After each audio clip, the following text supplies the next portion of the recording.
What is your name and what do you do? My name is Larry Harrison, and I'm the owner of Harrison's Comics. You want to tell us a little more about that? Well, I think I'd probably ask you for more questions, because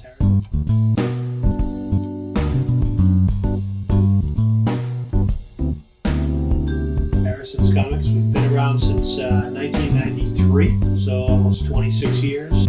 Good sized place, I guess. I've been here. I'm lucky. I've been in Salem. It's been a good store. My father wanted to start a dollar store when they first became popular. He found a spot in Salem. I went in to help him because I was in between jobs at the time. Basically, he gave me a 6-foot table. He said you could sell your collectibles on that. Because I've always sold comics, even way back when I was a kid, or when I was in college, or flea markets or whatever. Just kind of picked up at him. And then after a few years, I had taken over most of the store. I was selling more stuff than he was.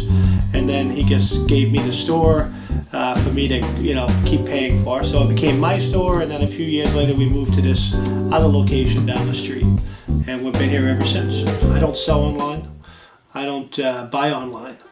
I just sell in the store. I'm an old retail dinosaur. I like it that way.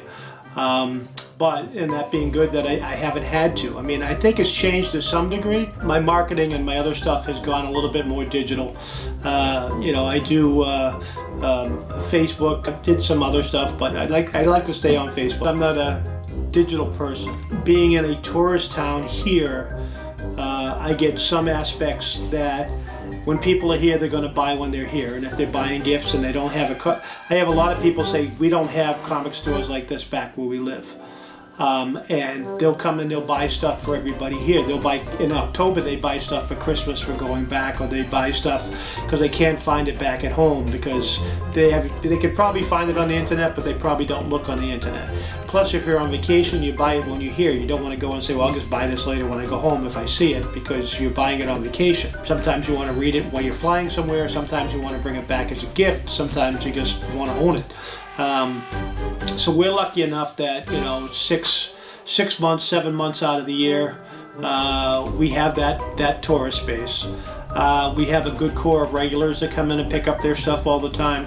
People who read online and stuff like that, I feel the only reason they should, in my opinion, is either because they can't afford to own the physical property, or they don't have a good comic shop near them to be able to pick up comics. I think part of it is, you could always order what you want online from a mail order house. You could always do that. But to me, and I think to a lot of other my customers or other stores' customers, I think they like the fact that they can go to a store, get in a relationship with people at a store, be able to pick up and look at the physical copies, browse through it, and see if they want to buy it. Same reason why I think there'll always be a bookstore or Barnes & Noble or whatever. There may not be as many, but there is always going to be a need to have some.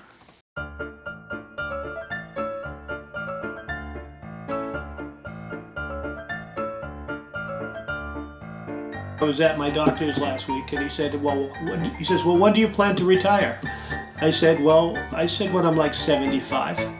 And he says, oh, that's way too old.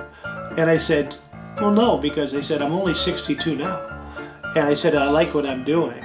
And I said, it's really not all that difficult. I mean, if I want to take more time, since I'm the owner, I could leave when I want. I can take a week or 2 weeks off if I want. I can do what I want, so I'm kind of like master of my own destiny, as well as I don't have to be here. I choose to be here, which is different because I like being here.